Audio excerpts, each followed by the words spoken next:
छगन भुजबळ हे जनावर आहेत का? दंगल माजवण्याचा प्रयत्न भुजबळाच्या माध्यमातून सरकार करते की काय?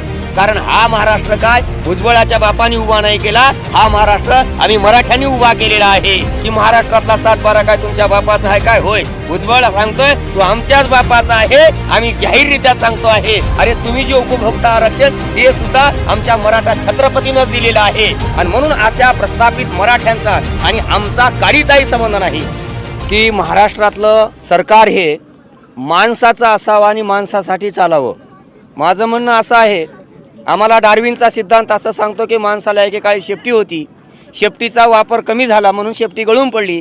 आत्ता पाहिलं तर महाराष्ट्राच्या मंत्रिमंडळामध्ये बी एक मंत्री माझ्या शेपटावरती पाय देऊ नका असं विधान करतो. म्हणजे याचा अर्थ छगन भुजबळ हे जनावर आहेत का असा माझा पहिला सवाल आहे. आणि महाराष्ट्रातलं मंत्रिमंडळ माणसाचं ह्याच्यासाठी असावं की या